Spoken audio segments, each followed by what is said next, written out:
સમાજમાં જ્યારે શિક્ષકોને માર્ગદર્શક માનવામાં આવે છે ત્યારે સુરત જિલ્લાના ઓલપાડમાં એક સરકારી શિક્ષક દ્વારા પોતાની પત્નીને શંકા રાખી માનસિક ત્રાસ આપી અને ગેરકાયદેસર રીતે 3 તલાક આપી છૂટાછેડા આપી દેવાની ચોંકાવનારી ઘટના સામે આવી છે.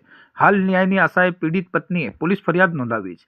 મૂળ ઓલપાડ અને હાલ અંકલેશ્વરના જૂના દીવા ગામે પિયરમાં રહેતા સફિયાબેન ઇરફાન હુસૈન શેખના લગ્ન વર્ષ 2004માં મુસ્લિમ રિવાજ મુજબ ઓલપાડની પ્રાથમિક શાળામાં શિક્ષક તરીકે ફરજ બજાવતા ઇરફાન હુસૈન સિકંદર શેખ સાથે થયા હતા. લગ્ન જીવન દરમિયાન તેમને 2 બાળકો, પુત્રી અરફિયા 13 વર્ષ અને પુત્ર મોહમ્મદ અરહમ 5 વર્ષ છે. પીડિતાના જણાવ્યા અનુસાર વર્ષ 2018થી તેનો પતિ તેના ચારિત્ર પર ખોટી શંકાઓ રાખી માનસિક અને શારીરિક ત્રાસ આપતો હતો. પીડિતાએ આક્ષેપ કર્યો છે કે તેના પતિના અન્ય સ્ત્રીઓ સાથે સંબંધો હતા, જે બાબતે પૂછતા તેને મારવામાં આવતો હતો. એટલું જ નહીં, પત્નીએ ટ્યુશન કરીને વસાવેલા સોનાના દાગીના પણ પતિએ વેચી દીધા હતા. ગયા ઓગસ્ટ 2025માં જ્યારે સફિયાબેન પોતાના પરિવારજનો સાથે સાસરિયામાં સમાધાન માટે ગયા ત્યારે પતિ ઇરફાન હુસૈને ઉશ્કેરાઈને બધાની હાજરીમાં તલાક તલાક તલાક બોલી ગેરકાયદેસર રીતે સંબંધ પૂરો કરી દીધો હતો. ત્યારબાદ પીડિતાને ઘરમાંથી કાઢી મૂકી બંને બાળકોને પોતાની પાસે રાખી લીધા હતા. પીડિતાએ ફરિયાદમાં જણાવ્યું છે કે તેના પતિ હવે સંયુક્ત નામે રહેલ ઘરના કાગળો પર સહી કરાવવા માટે દબાણ કરી રહ્યો છે. પોલીસે મધ્યસ્થી અને સામાજિક સમાધાનના પ્રયત્નો છતાં પતિ પોતાની જીદ પર અડગ રહી પત્નીને સ્વીકારવા તૈયાર નથી. છેવટે કંટાળીને સફિયાબેને અંકલેશ્વર પોલીસ મથકે પોતાના પતિ વિરુદ્ધ કાયદેસરની કાર્યવાહી કરવા અને પોતાનો ઘર સંસાર ફરી વસે તે માટે લેખિત ફરિયાદ આપી છે. સુપ્રીમ કોર્ટ દ્વારા 3 તલાકને ગેરકાયદેસર જાહેર કરાયા હોવા છતાં એક સરકારી કર્મચારી દ્વારા કરવામાં આવેલ આ કૃત્યથી પંથકમાં ચર્ચા જાગી છે. મારું નામ સફિયા ઇરફાન હુસૈન શેખ છે. હું ઓલપાડ જિલ્લો સુરત બાગે મદીના સોસાયટીમાં રહેતી હતી. મારા મેરેજ ઇરફાન હુસૈન સાથે તારીખ 10/5/2004ના રોજ થયા હતા. પહેલા મેં બહુ સારી રીતે રહેતા હતા. મારે 2 બાળકો છે. એમાં એક બાબી છે મોટી અરફિયા, જેની ઉંમર 13 વર્ષની છે, અને એક નાનો બાબો છે જેની ઉંમર 5 વર્ષની છે. અમે 2018થી ઓલપાડ રહીએ છીએ.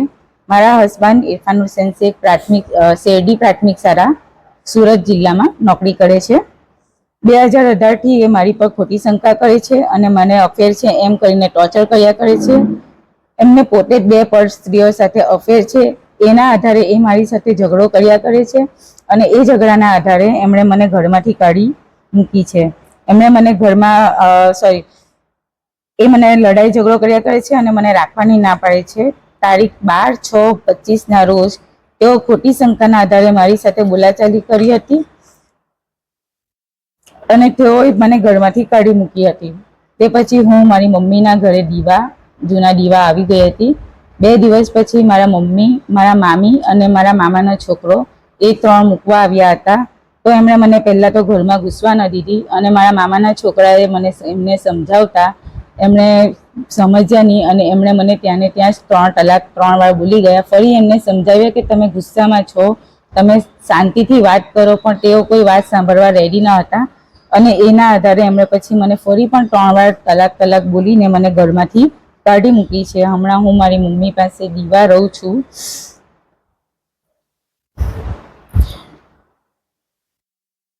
મારા મામાના છોકરાએ ઘણું સમજાવ્યું પણ એ કોઈ સમજવા માટે તૈયાર જ નથી.